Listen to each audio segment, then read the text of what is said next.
First of all, Dylan, Jeremiah, thank you so much for joining me today. I hope this should be quite an interesting discussion. It's first time we're trying this sort of format. Typically what we do is we do different webinars on our products and so on.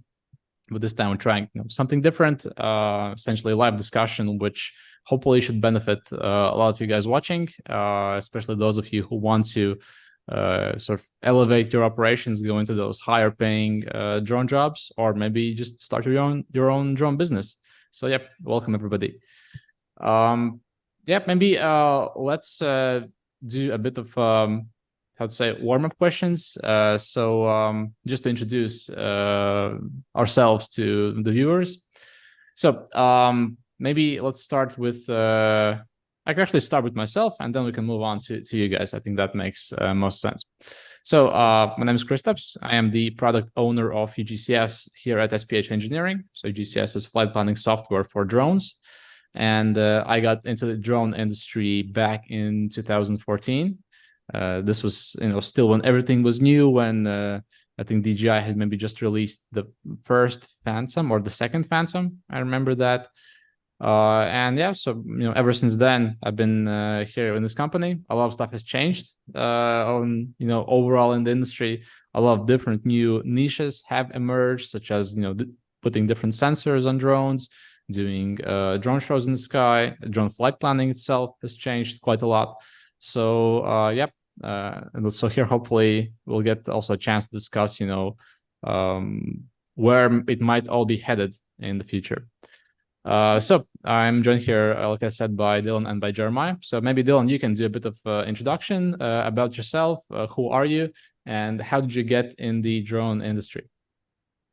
Yeah, absolutely. And Kristaps, thank you for the setting this whole thing up. It's going to be a really fun discussion, all about drones, right? That's what we're all here for.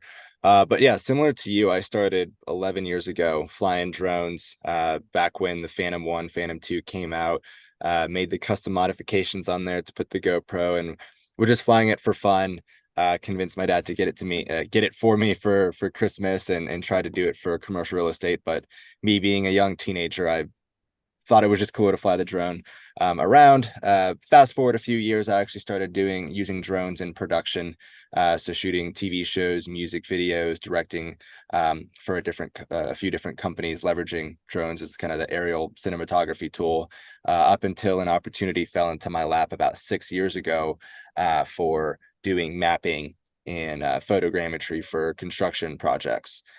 So up until then, I mean, I've been doing this professionally for 6 years now, on top of the 11 years that I've been flying, providing deliverables for all kinds of clients all across the US. Have successfully managed an entire program where we were capturing 150 to 200 missions a week with drones across hundreds of different contract pilots, to the point where now I've been doing YouTube for about 2 years, demonstrating just the commercial applications of drones outside of just how they work. And you can take photos and videos. I want to show people that you can do more with drones than just that, to the point where I have now been running my own business for the last 11 months, doing a lot of education, consulting, and training within the industry.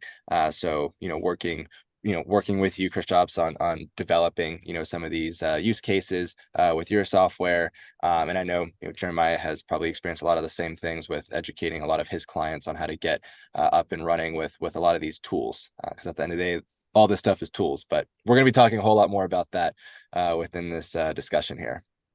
Yeah, exactly. Yeah, so thank you. And Jeremiah, then moving on to you. Same. Yeah, go ahead. I'm Jeremiah Wong. I have been in, I guess, the drone industry for a while. Well, not necessarily industry, but as a hobbyist for a really long time. But I probably spent about 8 years in the field as just the UAS guy, working under survey managers at multiple different survey consulting firms or geospatial consulting firms.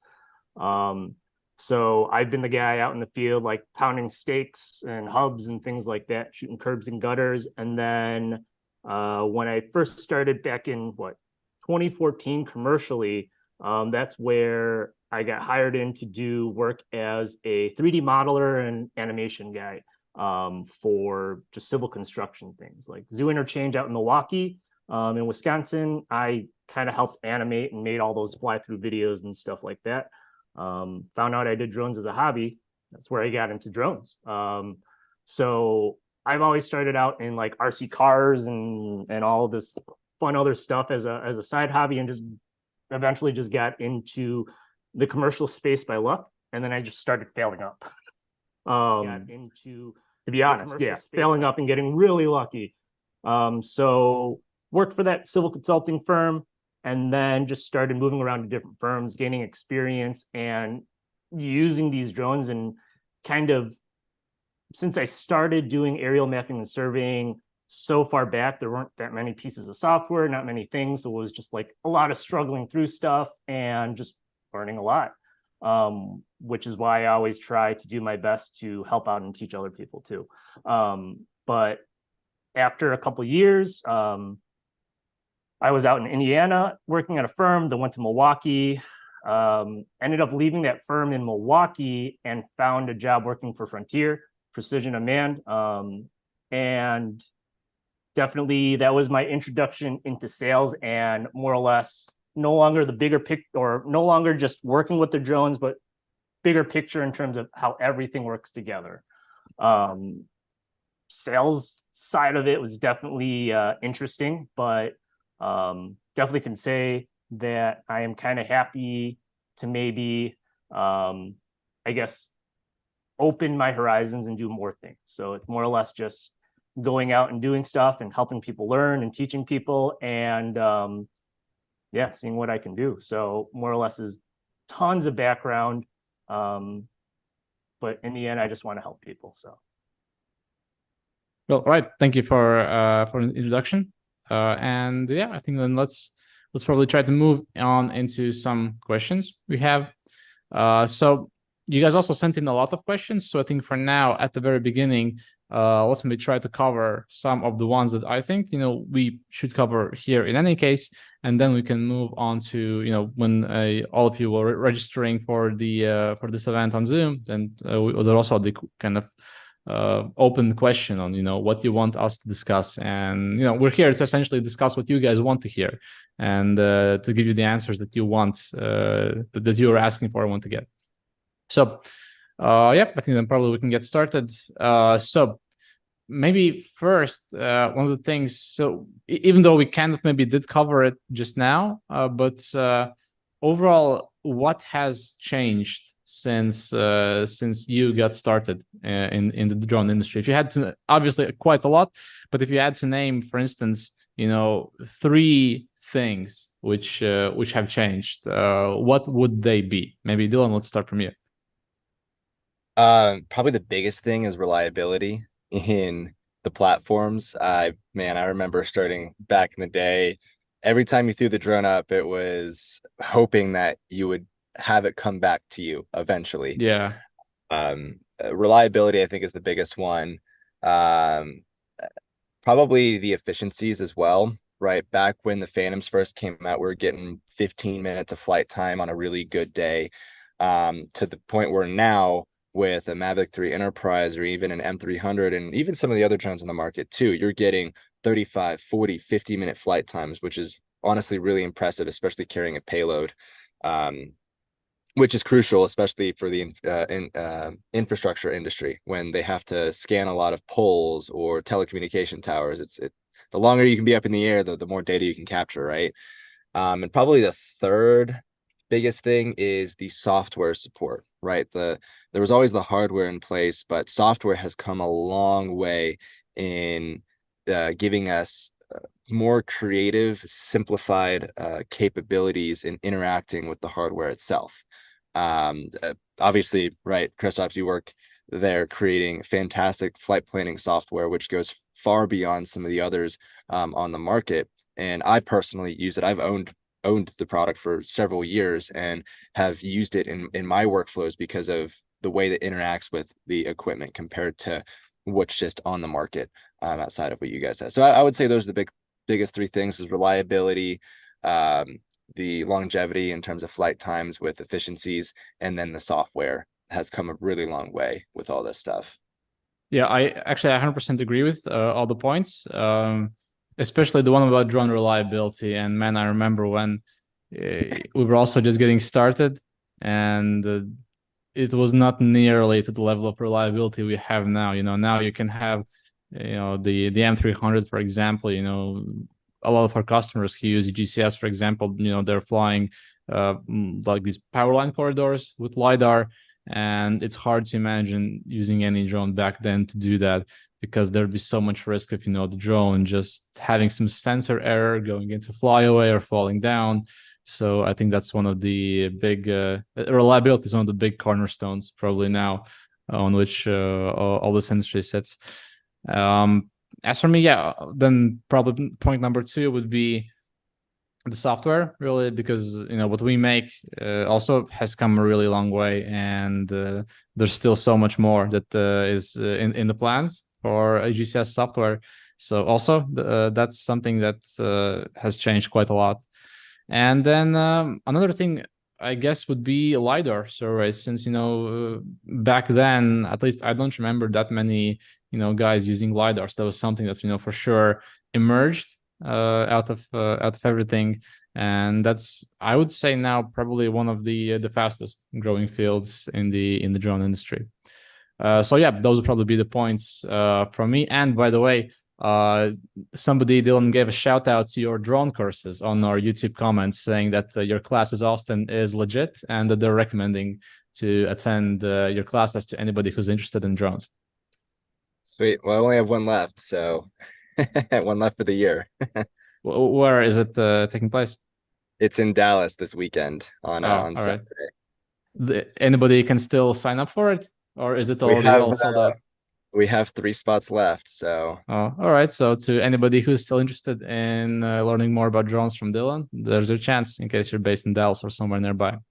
So now, Jeremiah, maybe let's move on to you. So yeah, same question. 3 things which have changed in the drone industry since you got started. 3 biggest ones. I guess I have a little different perspective when it comes out to the hardware integration side of things. Things have definitely gotten better. But coming from the hobbyist side of things, I feel a lot of things haven't exactly changed much, because I build the things. I've known Mission Planner, Q Ground Control, and all those like flight control systems, PX4, APM, like they've been around forever. And in terms of how they work, integrations and things like that, it's still always slightly a pain in the butt to deal with, to be honest. But companies like Auterion and going through and working with more manufacturers and other companies working with more manufacturers to get those integrations done with things like Mavlink, especially Mavlink, because if it's not DJI, it's gonna be PX4 APM based flight controller systems. So when it comes to the hardware, I would say there's a lot more advancements in terms of how they're coded and how features have been added and things like that. But when it comes to the integration side of things, it's always been a pain in the butt, and it still continues to be a pain in the butt. But there are companies out there like Auterion that are going through and trying to make things easier and better. When you also consider they were the first people to have an A7R4 integration that does PPK. There really isn't anything out on the market where it just integrates. So in terms of hardware, we're definitely getting to a point where we're seeing a lot more specialization, which is great. I love the fact that we're not seeing drones that do everything, because drones that do everything okay, but they don't do specific things really well. So when I see the changes, it goes from drones being like kind of poorly designed to the point where they're a lot more refined now. I remember the first big commercial drone I flew was a Steady Drone X. And I remember that the landing gear was just friction mounted. And when it was flying in the air, the landing gear would start folding. So when it comes down, you have like this, expensive drone. You're like, oh no, I don't want it to crash. So then I do have incredibly unsafe video of me just like hovering it and reaching up and like extending the legs before I landed down. So when it comes to hardware for me, it's been a lot more refinement than innovation. which is good in a lot of ways, but I definitely think we are heading towards a way of more innovation because we're starting to see the weaknesses of the hardware that we're using and the flight control systems and the coding that we're using. So I'm seeing a lot more people push towards something bigger, and something better and something newer. Another thing that I see that has changed a lot is software. Back in the day, you only had Pix4D and you had Agisoft PhotoScan back then. Is it PhotoScan? Yeah, it's Metashape now. So it used to be PhotoScan. Yeah. I used to use Agisoft all the time, and then I switched to Pix4D, and then all these other ones started coming out, like Correlato 3D and SimActive, and they all do different things better and worse. But in terms of that post-processing side of things, I would say photogrammetry has gotten a lot better. In the areas of LiDAR, though, I feel that we're still lagging behind a lot of the other LiDAR fields. So UAS LiDAR is still relatively new, but like mobile LiDAR, static LiDAR, things like that have been around for a really long time. I spent a few years at a couple firms like doing static LiDAR collection and doing mobile LiDAR extractions and things like that. The tools that I had, like in software like a Cyclone, and I forgot what Faro software was, and things like that. But there are a lot of tools that and capabilities that I had in those softwares that I don't have with LiDAR now. Like simple things like manual well, they don't call it registration in UAS, strip alignment, manual strip alignment. There's no real manual strip alignment. I remember when all else failed in static, I could just take the raw data, manually align it, and then cloud to cloud, like stick it together. Didn't have to really rely on GPS and stuff like that. So when it comes to the software side, again, we're getting better, but we're definitely still lagging slightly behind the other fields. But again, it's just, we are so new, and a lot of people are just starting to learn and use this data and realizing that this data, this LAS that comes out, is pretty much the exact same data that you get out of a mobile or static. So when it comes to like the state of how things are now, it's really good to see things like machine learning and deep learning be put into softwares. It's good to see more semi-automatic extraction tools as opposed to fully automatic extraction tools. Yeah. I've always had a big beef. I'm not a surveyor. Anything I know on the survey side of things is always going to be through my experience and working under survey managers and things like that. But seeing things where like auto-generated contours and auto-generated surfaces and things like that, those freak me out after my experiences working in the survey field. So it's really good to see that more people are starting to get on the side of semi-automatic extractions, like targeted extractions, as opposed to here's everything, good luck.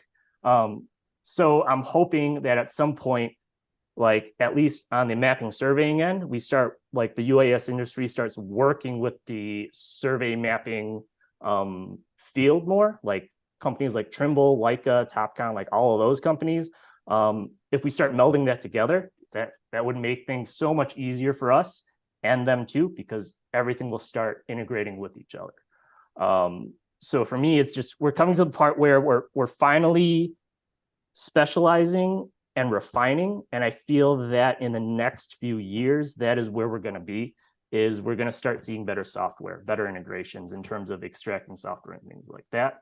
But it's just really exciting now at the point we're at, because people are actually finding that we can use these systems and we can extract the data. In terms of things like hardware, I guess that would be my third. Again, it's just a lot more people are spending time in the design and engineering of it. Things like the FreeFly Astro, like that thing is a beautiful aircraft. Like it genuinely is. It's very nicely made, very nicely designed. You see things like that, and then you compare it to like the Steady Drone X I used like 14 years ago or something, where yeah, it was really neat, definitely not as nice looking. It's definitely not as compact and folds and ships and things like that. So that side of things, awesome. I'm just hoping for more miniaturization. But I think we definitely need to work on like battery technology. I think battery technology is the one big thing that holds us back from achieving greatness with a lot of this, because yeah, we have a lot of stuff we can pick. We have all the platforms to do it, but it doesn't really work out when we can only lift it for 10 minutes. But we have to fly 1,000 acres today. And the compromise that we have is we have to buy a hybrid drone that can fly for a few hours, but then now we're spending 3x on that as opposed to battery operated one. But the state of the industry right now, it's like it's a great point that where we are, because it's exciting. We haven't reached like a plateau. We reached a point where we're really good with everything we have, and now we just settle on refining everything we have. And I know it's like if you got our car people, like Porsches never change. They look basically the same, but it goes from what they started in the beginning to what they have now. It's just full on refinement, and it's amazing. And it's beautiful when refinement gets good. So that's kind of what I'm excited about for this stuff and where I see it. I think it will be also interesting to see what companies like DJI end up doing. Like you mentioned the example about Porsche, and same thing I guess would be like the DJI M300, right? With them recently releasing the M350. So it's essentially the same drone, but they're kind of building on top of that. So the M350 is, I guess you could say, effectively somewhat of a facelifted version of the M300, because they know they have something good on their hands. I haven't really heard a lot of bad about the M300 really. They're also, I guess, just building on top of that. One interesting move, you also mentioned batteries, is also the fact that the batteries were changed from LiPo to lithium ion batteries as well. And we'll see where it goes, because we have customers who are flying also with hybrid drones. So for larger companies with a large budget, getting a hybrid drone or even multiple, it's not an issue really. But for smaller drone service providers, it does create quite significant costs. So in their case, of course, it's easier just to buy more battery sets for the M300 or M350 drone, and keep flying with those. Yeah, even like the Mavic 3 Enterprise, like the Mavic 3 Enterprise is insane. Like you can do pretty much the majority of your work with one of those. If you don't need to switch out platforms or lift anything heavy, it's so small. I mean, it's insane value for money that you get for that drone. And that'll probably be the drone that I would recommend. Like if there's any of you listening who are, for instance, now have some smaller drone, maybe some, DJI Mini, and want to get into more serious surveys, then I think the Mavic 3 Enterprise is a really good place where to start if you want to do photogrammetry. For LiDAR, of course, you'd probably go for the M350 drone. Yeah. No, I've been talking to like a couple of people who do telecom stuff, and like they've been telling people that, like it's contract work. So some people have M300 P1s and H20Ts and things like that. And these telecom companies are saying like, that's too much drone for this. Like it's a lot of drone. Like you really only need like a Mavic 3 Thermal or a Mavic 3 Enterprise. Like that's all you really need. So it's just, that tech is getting pretty good, especially when you see, people kind of recommending these smaller, I wouldn't say less advanced, but less fully featured drones over like the premier, like top of the line ones, which is kind of really nice to see. Because all that means it's making it easier for people to get into the field. And the barrier entry has definitely been lowered compared to, you take a Mavic 3 Enterprise, you bring it back 5 years, that drone would have cost $25,000 or more, where now you can get a full setup for $5,000, have RTK capability, have a mechanical 20 megapixel shutter camera. Like that's insane. It's absolutely insane that we can get that now. But it's going to continue to evolve. But to what you were saying, Jeremiah, like we have all of these tools, and I think it was definitely kind of the space race where everyone just wanted to get everything out there, just throw everything there, and now it's fine tuning. Like I was at Drone Deploy conference a month ago, and they rebuilt a lot of their processing engines. So it was actually pretty impressive to see, a company that has come so far. Now they're starting to do stuff, and some other companies are doing that as well. Like Pix4D, they're going through a lot of changes right now on their processing. Kristaps, I know you guys have been going through a lot of iterations on your software, right? It was first, let's get it out there, and let's do fine tuning. Everybody is currently going through that right now because the hardware is there. We have the hardware. We don't really need to throw much more at it. So what, 45 megapixel or 60 megapixel, that doesn't necessarily matter. It really comes down to what is that deliverable you're trying to generate. And if hardware and software aren't talking together, then how are we even supposed to get to that end result of a deliverable for our clients or for our workflows? So yeah, there's been a lot of evolution, and we don't need any revolutionary tech to come out anymore. Like we have cool stuff that's coming out, but I think definitely the focus on the software and the integration. I think that's the biggest keyword here, is the integration of all this stuff together is what's most important. Yeah. And another kind of question that I wanted to also bring up is, so, we also discussed how far have, for instance, drones made by DJI gone, but at the same time, also there's now currently some movement specifically for governmental contract work to use, at least in USA, to use American-made drones. And I know it's the thing not only in USA, I know in Australia there's a similar situation happening. So what are your guys' thoughts on that? And if you see any interesting drones emerging which can be used for that sort of jobs? I can say a few things about that. I guess when it comes to the American Blue UAS drones, I probably have not the. I like that we're at the part we're at with US made drones. I like they're getting more popular, and I love that people are starting to be able to understand the more complex systems. Because when you compare a PX4 APM system to a DJI system, they're two completely different worlds. But also, you have to understand that they were kind of built for two completely different segments of people. APM PX4 was definitely more on the techie, I want this thing to do everything and anything, and open sourceness, and people just collaborating, working together to make something that people can fly. And now we're just taking that and we're trying to make it something that's less technical and a lot easier to use for the general consumer. So when it comes to like that kind of software stuff, it's just, you kind of have to think where the Mavlink protocol was never exactly made for the general consumer. Or to do things like that, like in terms of integrations with anything APM and PX4, it is a pain in the butt to do, and trying to get them to work and trying to get them to talk, like it. The whole Mavlink protocol, APM and PX4, it's working great, but I feel that we need some kind of bigger jump in order to get to the level that even companies like Altel are at with their GUI and their ground control systems and things like that. I mean, a lot of people, like, you can't really argue that DJI's like Pilot Hub, Flight Hub, and all that stuff isn't amazing. Like, what's better than that?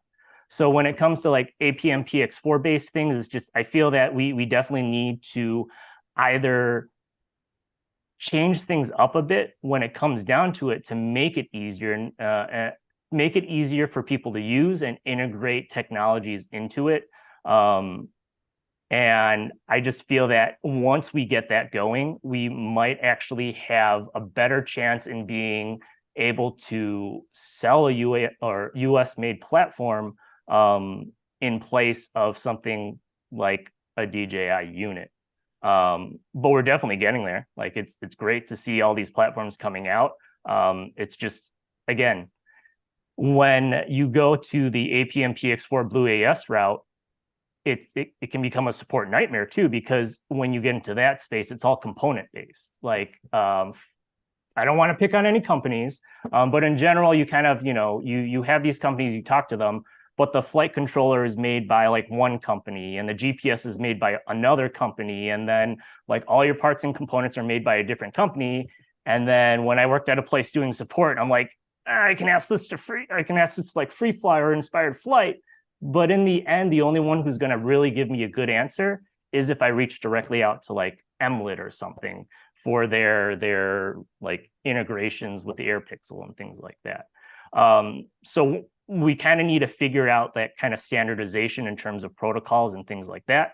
But I definitely like seeing where like Auterion's going with their systems and other companies like utilizing PX4 to bring it more to the market and to help people who live in the states or areas where drones components and parts from like conflict areas are not wanted. I want them. Yeah. At some point, I'm really hoping that we come to a point where there really is.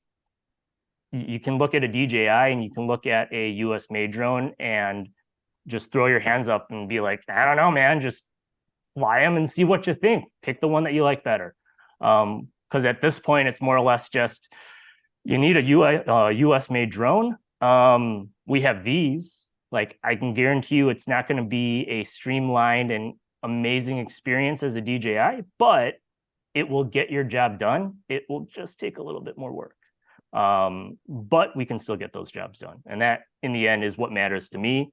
And I guess in the end, it somewhat benefits me because I do have that technical experience to be able to use it and troubleshoot those things too. So, yeah, it's pretty cool to see. And I kind of want more people to get into it. Yeah. And I think with the increased adoption of people, accepting kind of the reality of what's coming, do I think DJI is going to get fully banned in the US? No, because that would be a big detriment to our market. And I know a lot of other markets because it is the go-to market drone. It's the one that you can get overnighted to you get up in the air and not have to deal with hours of support logs and deal with stuff. But I think with an increased adoption of some of these other platforms, such as what FreeFly is putting out, what the Watts team is putting out, what Inspired Flight is putting out, and more people having accessibility to it is going to have an easier integration process compared to what currently exists right now, right? Most people just want something that they can turn on and it works. But I think we're going to have to go back a few steps and realize that, well, everyone has a different custom integration. And, if you want a yellow scan or a GeoSlam system or a rock system to be flying on the drone that is not a DJI, well, it's going to take a little bit of integration. But if it's going to suit your needs, then you're going to work through it. So yeah, I think over time, and it comes back down to that refinement, right? The more people that have it, the more data they'll have to go through, comb through, and create something that is a bit more streamlined. So it's just going to take some time. But the more accessibility there is to the platforms, the easier it will be to allow people to get access to it. And for these companies, not just the hardware, but also the software, right? Yeah. On the tuning side and in the Pix side to create the integrations. I think it all revolves back down to those just two simple things. Yeah. Yeah. And so we've also been getting some questions about, for instance, what drone, because you remember DJI had the M600 drone, which was a heavy lifting drone. So some of the questions we also are getting now is, what drones are there actually to replace this drone, which are Blue US made? So if you'll allow me, I'll quickly just share my screen. And so here on UgCS site, actually, we have some of them. You can get also the full list here. So diu.mil/BlueUAS. This is where you can get all of the currently drones which are in the Blue UAS list. And I think there also needs to be a clarification as well, because there's also green SUAS, blue SUAS client drones, and I think there's a lot of words being thrown out there that are confusing people on what they can and can't use. The blue SUAS drones, these are specifically used for government military applications, where the green, you can practically use it on a lot of other government projects that don't have to involve military use case. And so I think a lot of people get hung up on it,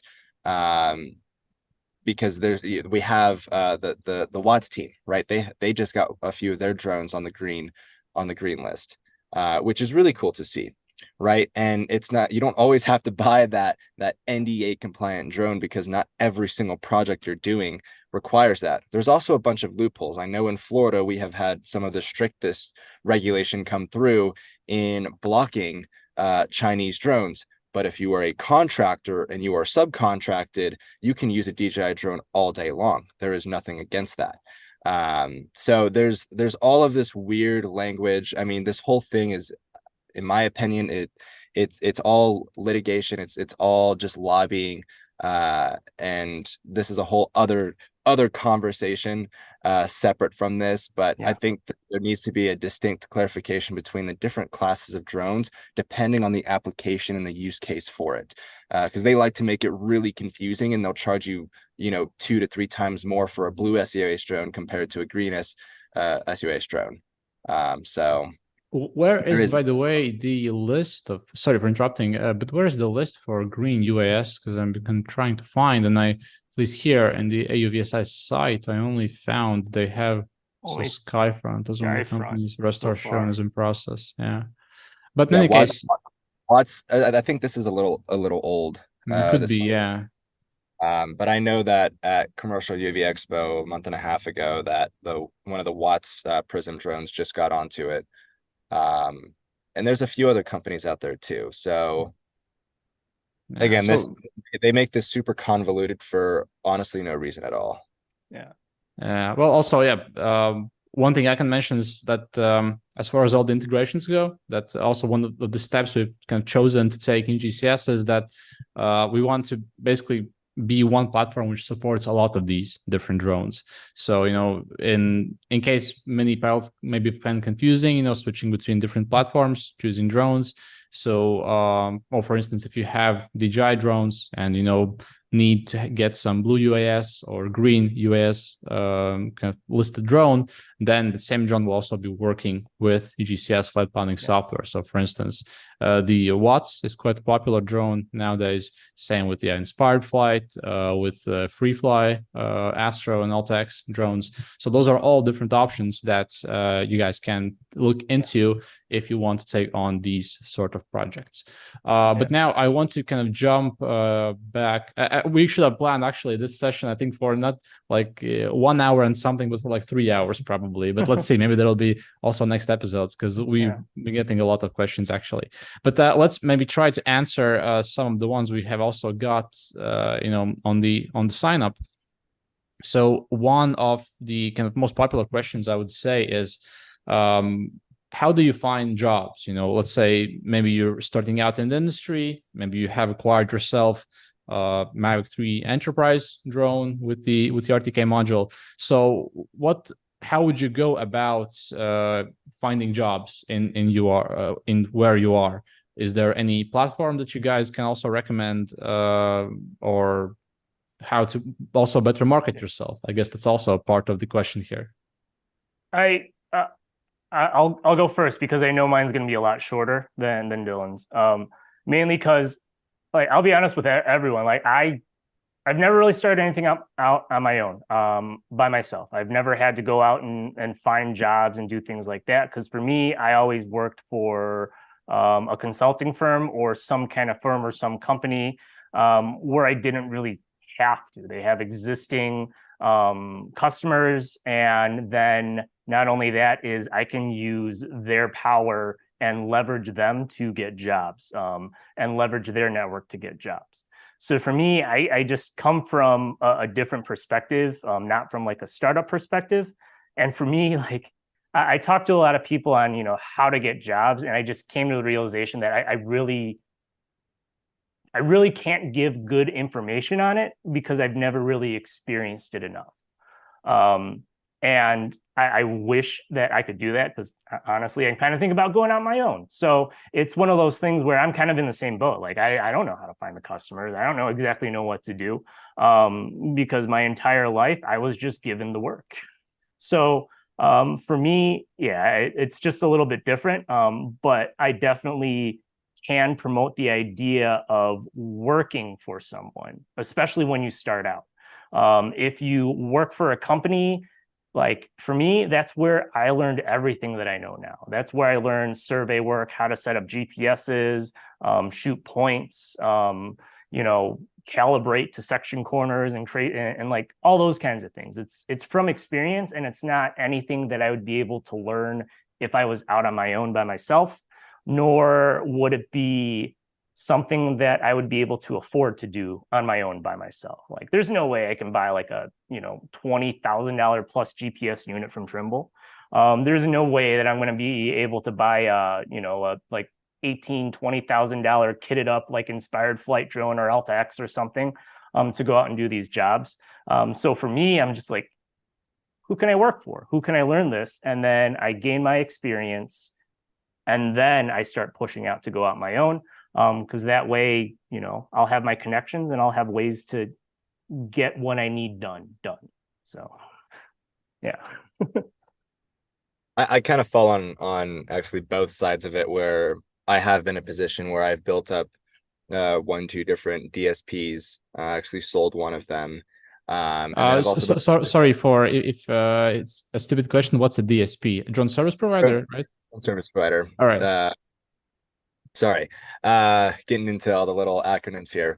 And I've also been on the other side too, where I have been part of a corporation where they already have projects in place, and I've either just managed them or I built out new SOWs for statement of works for different clients, did a lot of research and development with different platforms to implement into new workflows for new products that we were going to offer to our clients. But what I will say, being that solo entrepreneur, the person who's getting into the industry, there's really kind of two ways that, and I tell this to literally everybody, there's really two ways to get into it. And none of this is a get rich quick at all. A lot of this stuff takes years to get into it. I'm doing this professionally for 6 years, and I still have hurdles that I have to jump over and figure out, because a lot of it, there is no rule book. There is no even playing field in this industry. You just kind of figure it out as you go, and you're going to make a lot of mistakes. But the first way that I do recommend, and if you're just curious at all of just being in the industry, is joining one of these drone provider networks called DPNs. You have Fly Guys, you have droners.io, you have I think there's ZiteView now. I know DroneUp has a few programs that they do. There's Bees 360, there is PayPixel, right? These are a lot of platforms that basically create the environment for people that are looking for drone service, and you are the drone pilot, and they kind of bring you together. It's a market, right? Are you going to make a ton of money off of it? Probably not. But is it a good way to just get your feet wet, learn a little bit about the industry? Absolutely. And it falls underneath working underneath other companies as well. The second approach that I always like to take, and that I suggest to people, is the path of least resistance, leveraging relationships that you have. Whether it's somebody that is in construction or somebody that is in surveying, or even real estate, right? There's several different industries that leverages technology. And one of my favorite ways is building that relationship, but also building trust with somebody, because business is all about trust. And this goes far beyond than just having your own drone business. This applies to any business that you start, is building trust with clients that are willing to take that risk with you to understand what you can provide. A lot of the people that I help mentor and that I coach are leveraging existing relationships that they have, and building a very custom service for that client. One of them happens to be in forestry. Another one is in a very niche sector of the survey industry, right? So, and that's probably the third point, is finding something niche that you're passionate about and that you have a little bit of knowledge about. It's not just having the tool and then you're going to get a call saying, hey, go fly this thing for me, because the drones can do a lot of different things. But understanding a deliverable that you can excel at, or something that you can build up into, is what's going to set you apart from everybody else in the industry. And it's true, right? The drones are a tool. It's not your business at all. They're just another tool to acquire data. It's what you do with that data. That's why it's called a drone service provider. You're providing a service to your client. So you got to figure out what that service is that you can provide or that you want to figure out how to provide, which is why you would go join a drone provider network, or even like what Jeremiah said, go work underneath somebody. Go find that small mom and pop survey firm that doesn't have the funds to invest into all of this equipment. Go learn underneath them. Learn about ground control points, PPK, RTK, how to tie it to datums and all this other stuff. Maybe it's in construction. Go be that young, it doesn't have to be a young person. You can go be at a VDC, work in VDC, virtual design and construction. There's so many different industries that don't know that they can leverage drone as a tool to help them with their workforce and their workflows.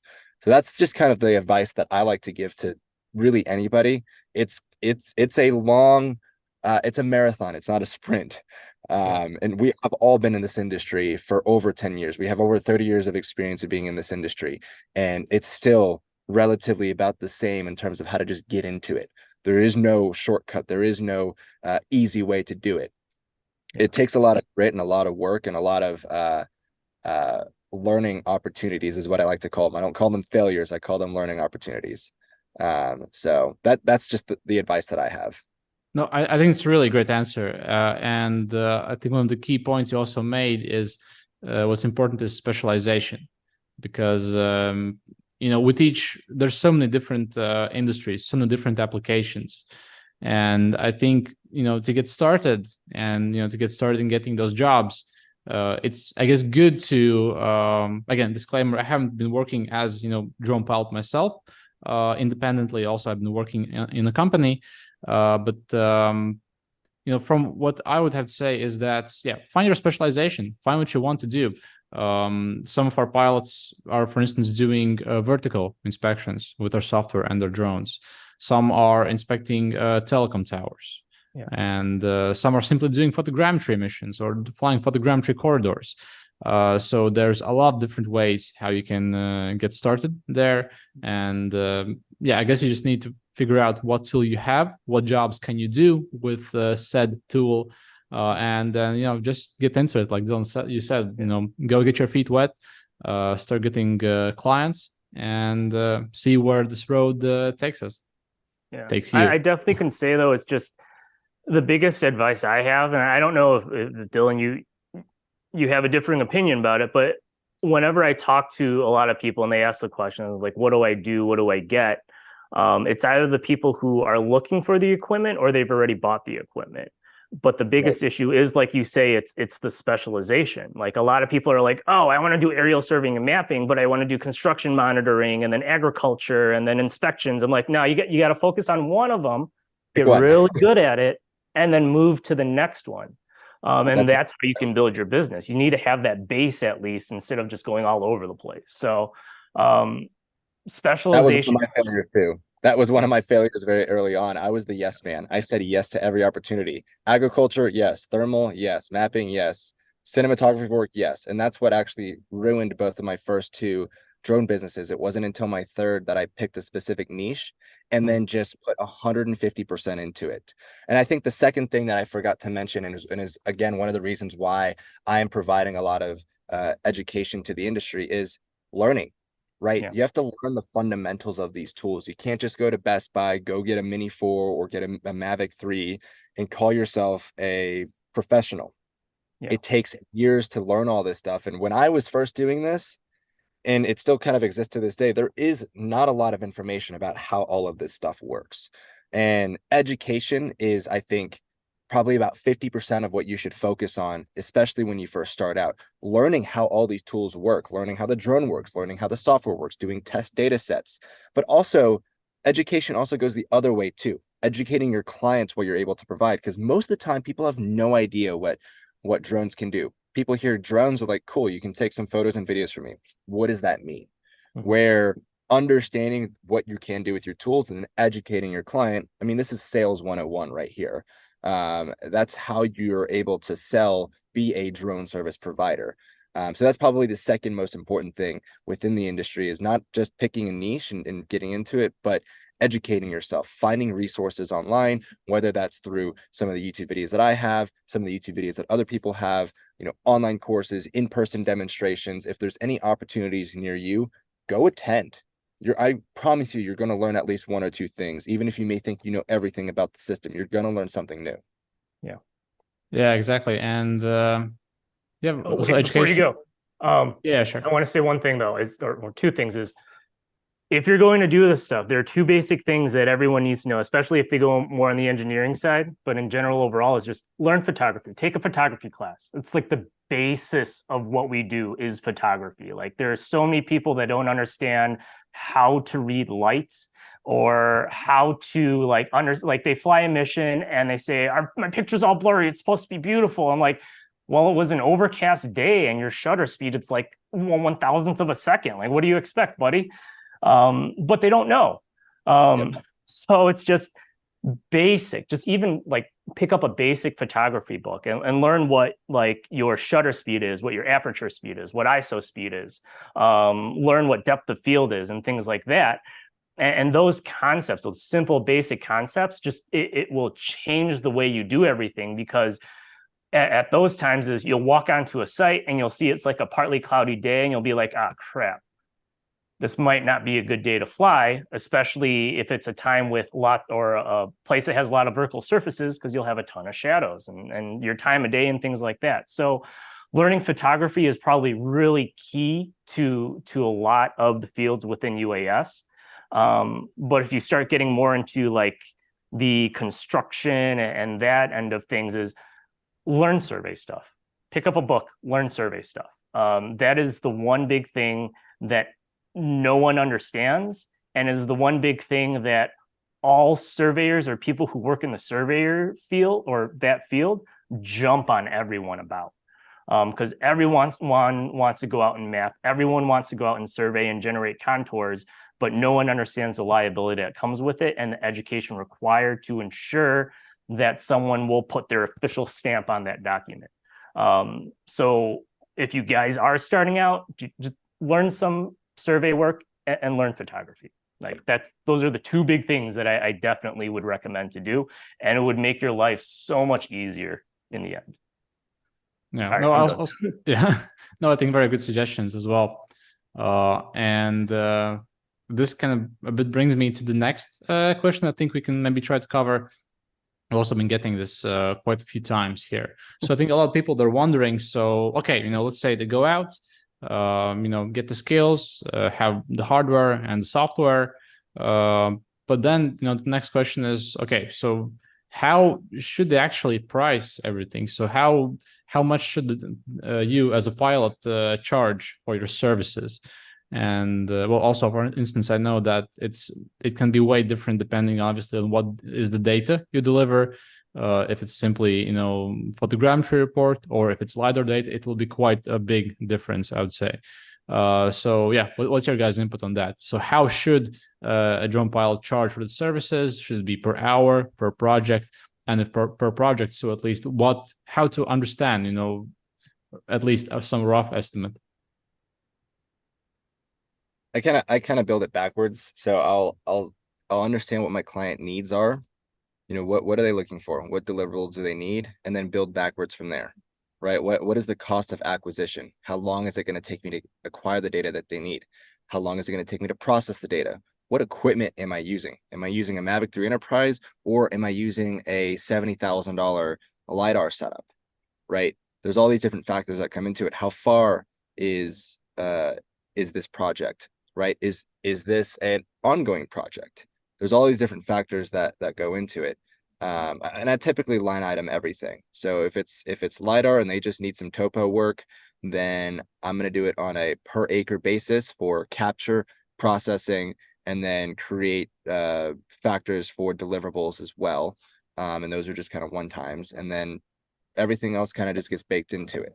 There is no one simple right price, because what I would charge for LiDAR services in Tampa, Florida, my home state, compared to out in California is entirely different, because there could be terrain following that I have to do, which is going to increase the amount of time, and more battery swaps compared to down in Florida, where I don't have to really deal with that. Or maybe it's a time of the year, right? Maybe it's a very specific kind of data capture. Maybe it's a vegetation project where there's a lot of foliage and I have to, capture a good topo. So it's going to take me longer to do that compared to just a standard, earthwork project that a construction site may be doing. So there's a lot of factors that go into it. And this is one of the hardest questions to answer, because if I don't know what it is, what that end result is, then I don't know what to charge. I can't give you a, hey, well, do this per hour and charge this per acre, because there's so many factors that go into it.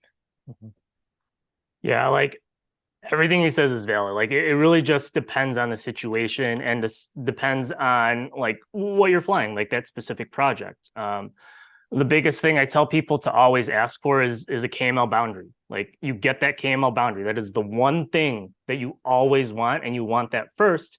Because for me, I take that boundary, I stick it into like UgCS, I stick it into Google Earth, and I will do like what you do, and you build backwards. You start building the mission, and then you start, researching that area. Like, is it going to be a pain in the ass to get to? Like, can I put control out there, or who's going to put control out there? Like you go through, you build it, and then you can kind of figure out if this is something that is more worth it if it was done on an hourly basis, or in the end, like you don't know if it's going to take 3 hours or if it's going to take 8 hours.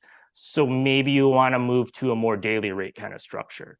I guess a lot of it depends on your skill level and what you want to do, but it really is depending on what is job dependent.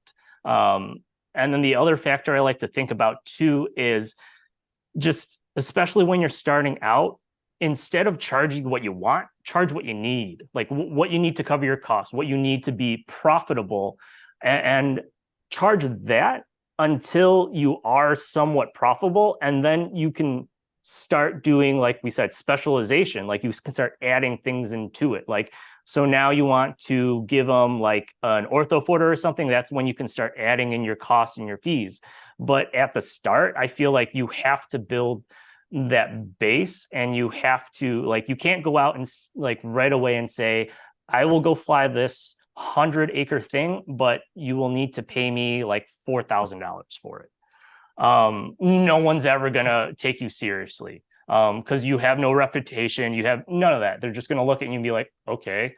But if you know for you, like you can do everything for 1,500 and you want to be a little more profitable, so you add in maybe 500, like, yeah, your margin's not going to be that great, but it's still that experience, and it's still someone letting you do a job for them, which ends up giving you that experience and credibility to gain more and give you the ability to charge more, because you do have those skills and you can be trusted to do those things.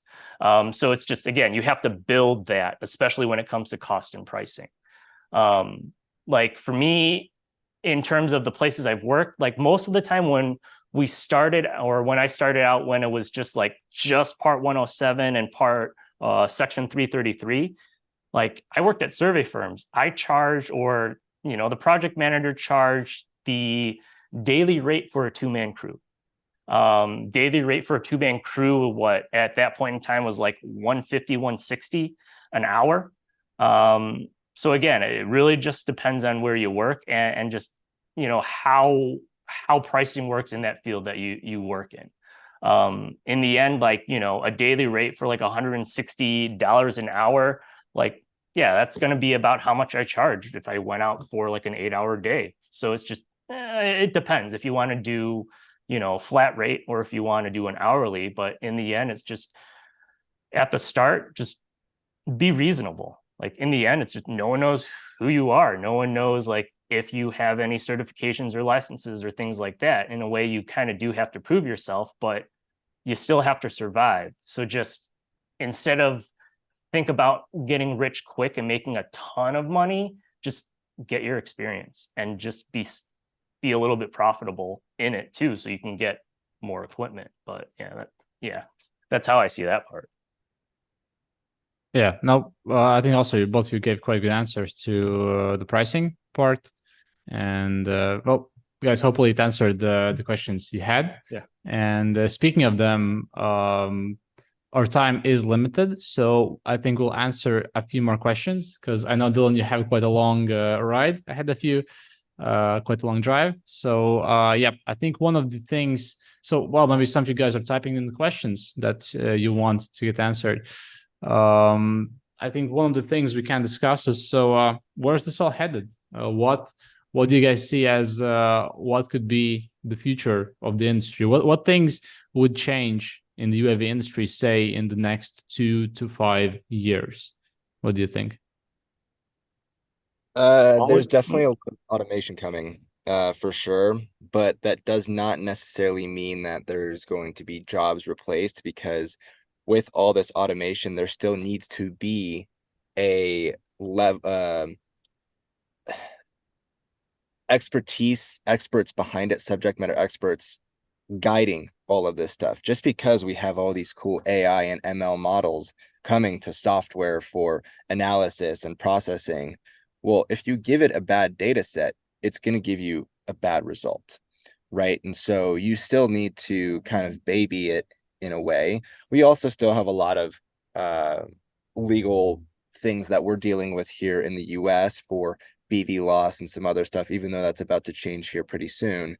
I just see the biggest part of automation coming into effect. We already have automated flight planning and drones completing automated tasks, but there is still a need for experts in the field, and not even just experts, just qualified people to make sure that all of this data is being captured in a proper way, and making sure that it's following all of the things, that getting all the check boxes checked off before you can actually do anything with it. Because I've seen some AI models do some incredible stuff, but I've also seen some AI models do some absolutely horrendous work that I would never even attach my name to it. So I would say that's kind of the biggest thing that's going to change. Yes, we're going to see more evolution of hardware and software supporting drones. There's definitely going to be tighter integrations between both of those. I'm hoping battery tech, improves, but I think once battery tech improves in one place, it's going to apply to everything in the world. So I think everybody's kind of waiting on that one too. Exactly. Yeah, that's what kind of humanity is counting on, because all the fields, drones, electric vehicles, a lot of other industries are reliant on at least the hopes that battery tech will improve and that we'll get something different. Yeah. I guess for me, it's just, I think everything is just going to become a lot safer. The biggest thing at the companies that I work for is drones it doesn't eliminate the need for boots on the ground, but it eliminates the need to have boots on the ground in unsafe conditions and unsafe areas. A lot of people, say it can never replace it, and I agree with them. But again, also, there are places where, do you really want to send a guy into a thick forest with a robot to get topo underneath the trees? And if he does, how good's it actually going to be compared to if you just used a drone kind of deal? I remember doing static scanning down the side of a highway, an active highway. Like, that was absolutely terrifying, like carrying on a tripod and like a 50-pound static LiDAR unit and sending it up over points and just standing. I feel that drones and like the technology is just going to make things safer and kind of take that part of it like out of the equation, and just kind of just make things easier for that guy in the field. It's not going to replace the guy in the field. It's just going to make that guy's life a lot easier and take a lot of work off of them. For me, I kind of see it like the field guy. Like, he goes out and shoots the points with a standard GPS, but what if the guy goes out and flies it with the drone, then goes through and shoots what he knows he's not going to be able to extract out? So I see that we're going to get a lot more efficient in terms of what we're doing, in terms of our workflow. A big thing I see is that we're going to start bridging gaps in different industries with it. We're going to start integrating and seeing things come together more. Especially for me, I am super excited, and like I've dealt with like the whole reality capture, digital twin like scene. And that's the part that excites me the most, because I've used like context capture. I think it's iTwin capture modeler now or something. But the idea of being able to mesh like your drone data, your static data, your mobile data, your photogrammetry data, and all your survey data into one program that processes it out to make your one-to-one digital copy of what's there. I see that as that's a part that we're starting to move towards. And I'm kind of extremely excited about it because I would like to see all the efficiencies of each individual field kind of just get fixed by the other ones in the field. Like when it comes to using your photogrammetry and LiDAR together, like you got holes in your LiDAR, you have holes in your photogrammetry, you put them together, it fills those holes and it makes a perfect model. So I'm starting to see, like, again, software where we're getting to the point where the stuff that's been around for a while and stuff that's being made for stuff that has been a while are starting to come on the UAS side. And I just see nothing but awesomeness in the end. And just more companies and just firms and things working together, utilizing this stuff. So it's definitely going to get better, but we just definitely need a little more help on the software and battery tech end of things. So, but we're getting there. And one thing I can kind of add on top of that from me is, well, firstly about capturing different digital twins. Also, recently I had some field experience. We were in Spain and we were doing a vertical capture, so planning vertical mission in UgCS and capturing the facade. It's like old monastery. If some of you are following me on LinkedIn, then also you can find it there. And it's super interesting what can data processing software do now as well, because I think in a lot of places that's like one of, I think, the areas where there's still a lot of growth. So specifically doing vertical inspections of different buildings, I think there's not automation still there has not yet reached that level that it will in the next few years. So that's one.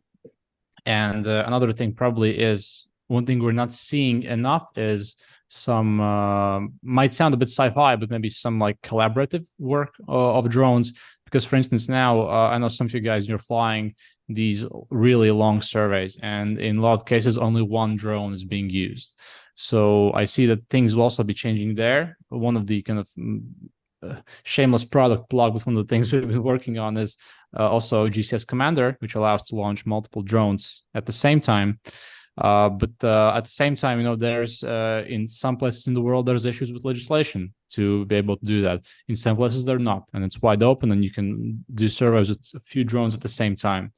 So I think that area will probably be developing, and this maybe goes along with, for instance, maybe setting up some UTM airspace, because also this is something that it's still a bit, you know, how to say, there are different bubbles of how it works in certain countries, but there's like still no fully unified way of how some kind of airspace integration would work. There's now quite some quite good players, I think, in the field of UTM. So also it's interesting to see how it goes and what happens with things such as drone delivery, drones using mobile networks, and so on. Also, a while ago, we did some years ago, we did this flight cross-border between Latvia into Estonia, where also we had the DJI M600, and on that we had actually an LTE solution with 2 SIM cards. And so the drone was piloted completely remotely. There are only teams, you know, making sure the drone will land safely. But I launched the drone being hundreds of kilometers away, and I think that's something that will be developing a lot more. For instance, what you can see also now with DJI Dock Station is that, you know, the Dock Station is out, but the regulation still has to catch up for those kind of products in many places. And on that note, let's see if we have some other new questions here, but I think maybe eventually we'll have to probably plan for some second session or volume number 2 or something like that, because I think just one hour is not enough to answer all the questions and discuss everything. But I think then we could probably maybe try to wrap it up for today. So the recording of this will be available later on YouTube. So to any of you guys watching, in case you missed some parts or want to rewatch it, then you can go there. You also receive, for those of you who registered, you'll receive follow-up emails. And I saw some of you were asking in the comments for the what are the contacts of us, what's the contact of Dylan and Jeremiah. So if you're interested in that, then simply once you receive the follow-up email from us, then just ask, and then we'll also be able to provide you with details. So in case some of you want to get in touch, then you will be able to do so. Yep. So I hope you guys enjoyed the session. Hope it was interesting.